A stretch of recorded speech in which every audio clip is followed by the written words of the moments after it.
na verdade, né, é como cuidar de forma natural do sistema nervoso. Porque às vezes a gente não sabe como fazer isso de casa, no dia a dia, nos nossos hábitos, e na verdade a gente tem muito o que fazer em função do nosso sistema nervoso, Tainara. Então, como que a gente deve cuidar? Primeiramente, entender que depressões, ansiedades, crises de ansiedades, crises de pânico, né, insônias e também estresses, eles não são por acaso, eles não surgem aleatoriamente, né? A gente normalmente fez alguma coisa ou deixou de fazer alguma coisa para que esses problemas surjam. Então a gente tem que tomar muitos cuidados, entre eles, entender, por exemplo, que o excesso de atividades, o excesso de trabalho, o excesso de estudos pode culminar, por exemplo, no estresse, numa ansiedade e também em outros problemas até depressivos. Então, cuidar primeiro do nosso descanso. Ter descanso, organizar os nossos descansos, ter férias, ter lazer, passear, enfim, fazer o que a gente gosta, faz parte da saúde neurológica, da saúde emocional. Então é importante que a gente se organize para isso, caso a gente não tenha esse tipo de organização. E também, claro, né, se alimentar bem faz parte, né, afinal de contas, o nosso corpo produz certas substâncias e inclusive hormônios através dos nutrientes que a gente ingere. Então a alimentação faz parte, a atividade física, né? Tanto a atividade cardio, assim conhecida, que são as atividades aeróbias, mas também as atividades de força ajudam muito aí o corpo a produzir hormônios, né? Porque o nosso sistema nervoso é regido por hormônios. Se a pessoa está alegre, eu sempre brinco com os meus pacientes, tá, no consultório, quando alguém está feliz, por que ela está feliz? Ah, porque aconteceu alguma coisa boa com ela, ganhou dinheiro, alguma coisa. Não, é porque ela tem serotonina na quantidade devida, senão ela não estaria feliz. Podia ter tudo na vida, mas não estaria feliz. E para que o nosso corpo produza serotonina, por exemplo, né, que tem outros hormônios também, em quantidades devidas, nós temos que ter o intestino funcionando bem. Para isso, a boa alimentação, prática de atividade física e também um detox ou uma limpeza intestinal, que muitas vezes, nesse caso, as pessoas vão precisar de uma orientação profissional. Desde a desparasitação periódica, que é muito importante, mas limpar mesmo o intestino, né, com algumas plantas, por exemplo, que é o que a gente faz com muita frequência em consultório. Ramon, Sim? Existem alimentos específicos que ajudam a acalmar ou equilibrar o sistema nervoso? Ah, com certeza. Primeiro, entender que o nosso sistema nervoso se faz ou se refaz todos os dias, afinal, todos os dias morrem células no nosso corpo, todos os dias nascem células. Para o nosso corpo se reconstruir todos os dias, inclusive o sistema nervoso, precisa de nutrientes. Dentre eles, todas as vitaminas, né? Principalmente as vitaminas do complexo B, B1, B2, B3, B5, B6, B7, B9, B12, né? Entre outros minerais como zinco, selênio, magnésio, iodo. Então nós precisamos disso. Então a alimentação variada e colorida se faz necessária. O consumo de carnes, consumo de ovos, vegetais de cor verde escura, porque vai nutrir nosso corpo aí de iodo, de cálcio, de magnésio, por exemplo, que todos ajudam a constituir o sistema nervoso. Então, uma alimentação variada e, claro, evitar, porque às vezes não basta. Eu ia perguntar isso agora. O que se deve evitar de alimentação?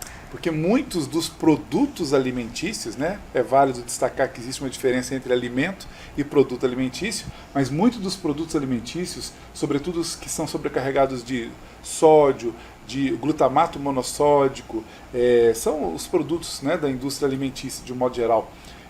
Tudo que tem glúten, entre outros produtos, né, químicos, vai fazer o quê? Vai roubar os nutrientes que a gente ingere dos alimentos de verdade. Então não bastasse a baixa ingestão que a sociedade normalmente tem dos nutrientes necessários, a gente ainda ingere substâncias que roubam esses nutrientes. Então, evitar os produtos alimentícios e deixá-los aí para vez ou outra, no final de semana, uma reunião de amigos, por exemplo. Os óleos essenciais, aqueles que a gente usa para relaxar, ele ajuda a melhorar? Sim, ajuda mesmo, né? Claro que eles não vão resolver ali problemas crônicos, né, doenças diagnosticadas, crises maiores, mas ajudam muito mesmo. São ferramentas que a gente utiliza no dia a dia, a gente recomenda para os pacientes em consultório que façam uso desses auxiliares fantásticos, né? Já existem estudos mostrando a interferência do aroma no nosso sistema nervoso, né? Uma pessoa pode calmar imediatamente após ali sentir o aroma de determinadas plantas. A lavanda é super famosa, né? Muito. O cheirinho da lavanda ajuda para dormir, né? E aí vai te acalmar e melhorar essa situação, Isso, né? a lavanda tem uma dupla ação. Além dela ter um efeito ansiolítico, né, que reduz as ansiedades, ela também tem um efeito antidepressivo, né? Tem o alecrim, que tem um efeito muito parecido também, e já tem estudos em grandes universidades que mostram a melhora da capacidade cognitiva, inclusive em alunos, crianças, e no aprendizado, com aroma de alecrim, por exemplo. Qual tipo de dieta é mais indicado para pessoas com o estresse crônico, ansiedade ou a famosa fadiga? Quase Então, 90% da população. Então, né, abrange boa parte da turma, né? Bom, é entender primeiro que todo e qualquer produto alimentício, quando ele toma o lugar do alimento, ele já vai fazer isso. Então, se a pessoa, antes mesmo de ter um acompanhamento nutricional, que é o ideal, que é o mais adequado, mas a pessoa já pode olhar ali, pega a listinha de tudo que ela consome no dia, de tudo que ela ingere no dia, e perceber que tem mais produtos alimentícios do que alimento de verdade, já está errado. Então essa já seria a mudança da dieta que pode colaborar muito, né? Então evitar, porque tudo que a gente tem que desembalar, ou pelo menos quase tudo, é um produto alimentício. Então a gente tem que tomar esse cuidado. Comer comida de verdade, isso já vai fazer com que o nosso sistema nervoso funcione melhor, né? Eu falei da saúde intestinal, mas como ideia no microbioma intestinal, né? Termos mais quantidades de bactérias boas do que as ruins também atua diretamente no sistema nervoso. Mas também a motilidade intestinal. É muito importante que a gente se atente para que o nosso intestino esteja funcionando regularmente, para que ele também não...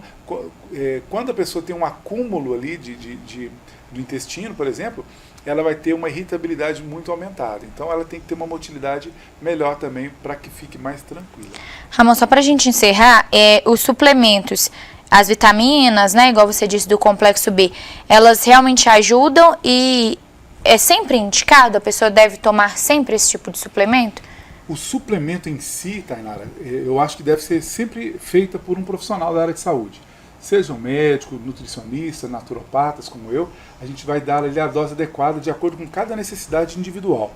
Então, comprar uma vitamina eu não acho um bom caminho, porque a pergunta vai ser sempre a mesma, de quanto você precisa daquela vitamina. E se você não souber a resposta, você pode estar tomando doses erradas. E tem pessoas que têm até muito alto, né, já. Muito alto, exatamente. O que eu recomendo é uma alimentação balanceada. Por exemplo, uma hortaliça, o agrião. O agrião é riquíssimo em vitaminas do complexo B, várias delas. Então você pode estar ingerindo frequentemente o agrião na sua saladinha, você pode estar ingerindo abacate, você pode estar ingerindo cacau 100% puro, aliás, é uma boa combinação. O abacate com o cacau, né? E você vai ter muitas vitaminas do complexo B, por exemplo. A semente de abóbora, que pode ser até acrescentada aí nesse abacate, você vai ter aí fonte de magnésio, de cálcio, e ômega 3 de origem vegetal. Então, eu acho que é muito mais válido nós enriquecermos a nossa alimentação do que irmos direto para a suplementação. E quando for fazer, que seja feito por um profissional da área de saúde.